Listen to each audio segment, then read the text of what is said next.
No livro do Eclesiastes tem uma passagem que eu gosto muito. Tudo tem seu tempo. Está lá no capítulo 3º. Tudo tem seu tempo. Há um momento oportuno para cada coisa debaixo do céu.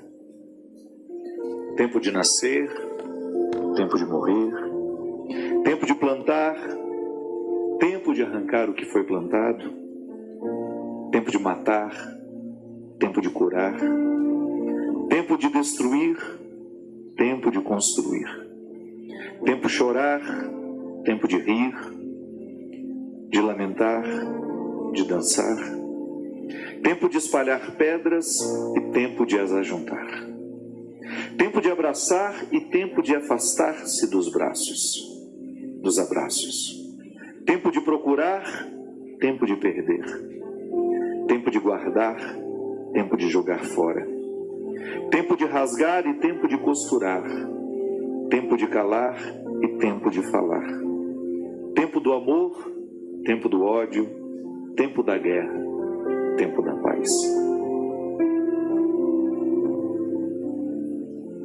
Muitas vezes nós matamos a nossa vida, ou matamos a oportunidade de viver bem, porque nós não somos capazes de fazer a leitura correta do que o tempo está nos pedindo. Porque é assim mesmo. Cada dia o tempo vai nos pedir alguma coisa. E é esse olhar atento que vai dando a gente essa condição, essa clareza de perceber o que de fato hoje grita pelo meu nome. O que de fato hoje chama por mim?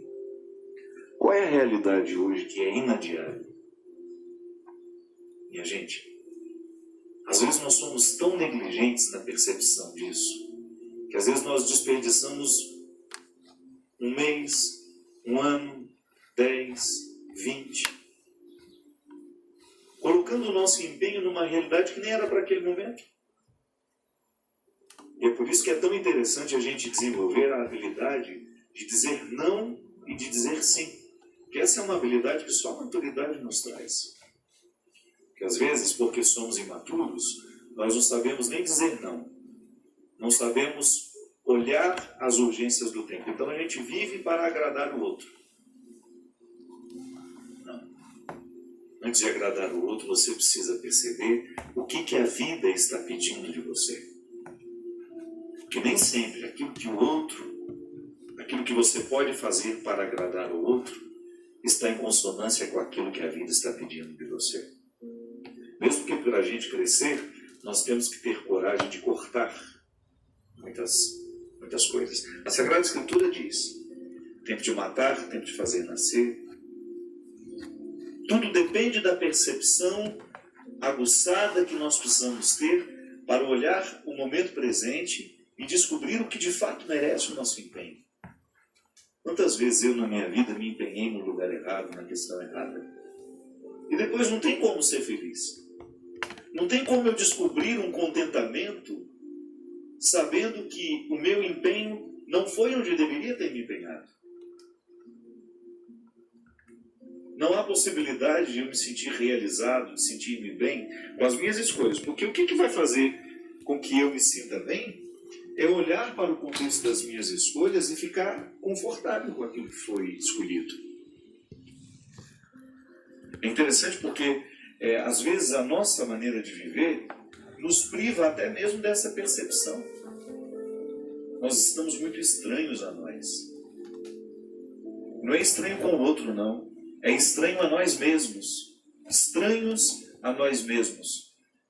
A música fala, né, que às vezes nós ficamos sem alma. O corpo precisa de alma. Sim, eu preciso de sustento para a minha vida. Eu preciso de significar a minha matéria. Eu preciso colocar alma em tudo aquilo que sou eu. Até na casa onde eu moro. Eu sempre saio de casa, e agora eu fiquei 17 dias fora de casa, que eu emendei o evento que eu tive em Maringá, depois com a peregrinação, e da peregrinação já fui para o evento de Recife. Fiquei 17 dias sem pisar na minha casa. E a vida tem me ensinado que a casa não é um aglomerado de paredes. A casa é um sentimento que me ocorre. não é só uma construção material, não.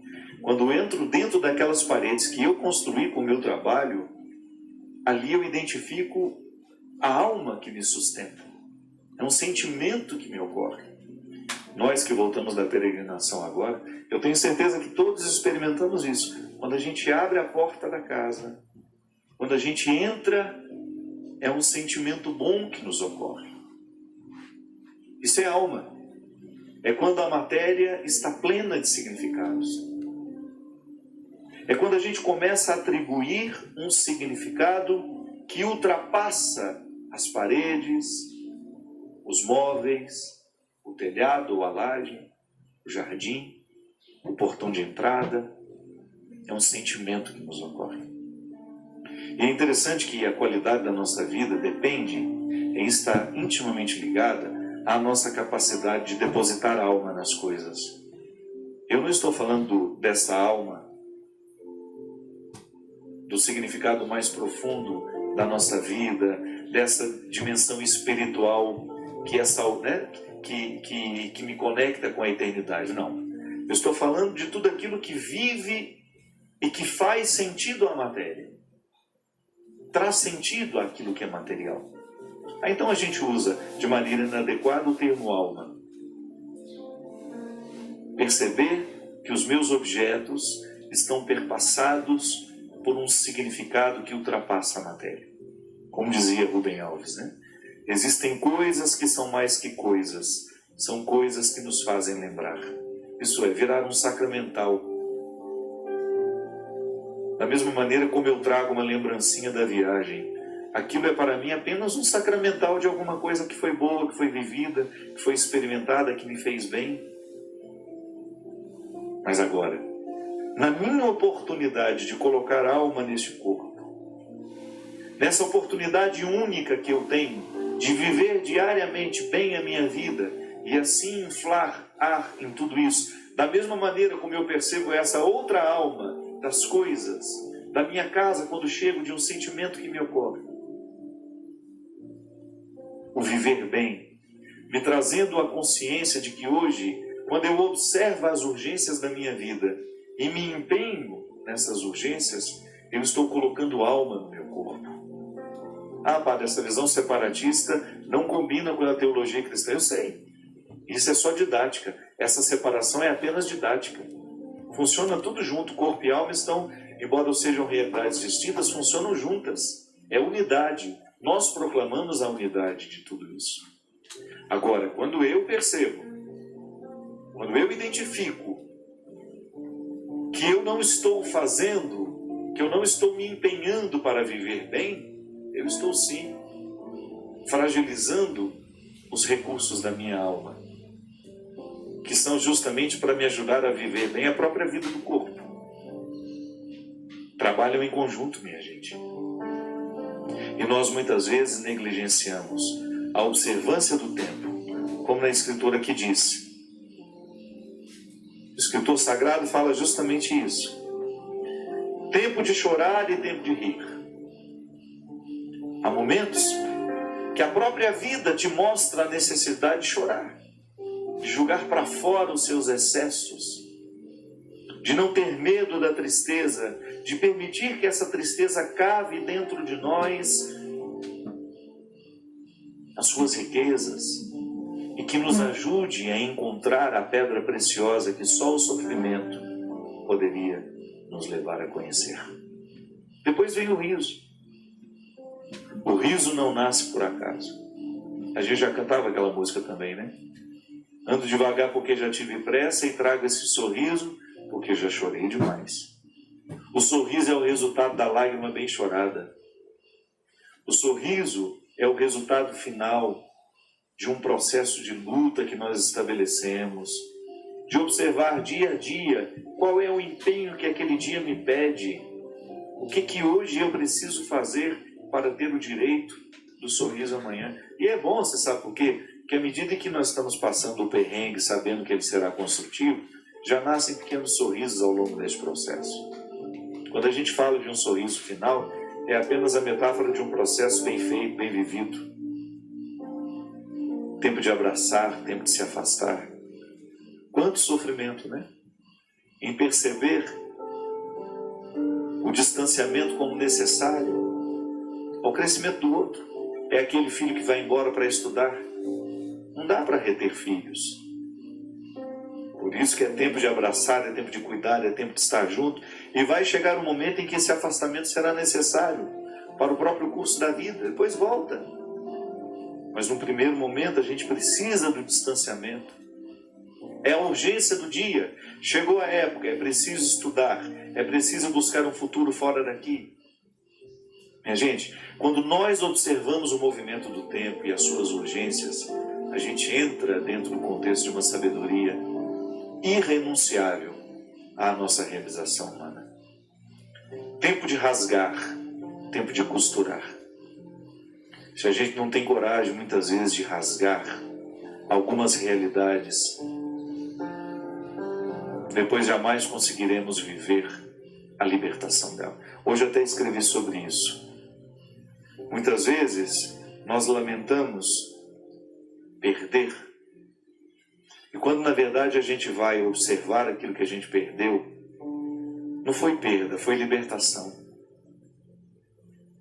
Quantos relacionamentos precisam ser rasgados para que depois eles sejam costurados do jeito certo? Fazer cair por terra todas as ilusões que nós temos do outro, ou todas as pretensões que nós julgamos em cima do outro. Não, o outro não tem que corresponder às minhas expectativas. O outro tem que ser ele. E se por acaso houve uma empatia comigo, ali construímos uma relação de amizade, se não, uma relação de respeito só. Mas é preciso rasgar. Nós precisamos viver o enfrentamento. O enfrentamento que depois vai provocar uma libertação em nós. Enfim, a vida sempre vai nos pedir uma observação. A vida sempre vai pedir de nós calma, paciência, porque com pressa nós passamos por cima de todas essas necessidades e não somos capazes de reconhecê-las. Você parou para pensar nisso? Que às vezes a vida não está dando certo, é porque você nem sabe exatamente o que você está precisando. Às vezes nós ficamos tão aflitos, tão angustiados, e não sabemos por quê. Faltou chegar ao ponto-chave. Faltou descobrir o ponto nevrálgico ali, onde de fato está iniciando o conflito. Paciência, né? A gente não tem paciência nem para descobrir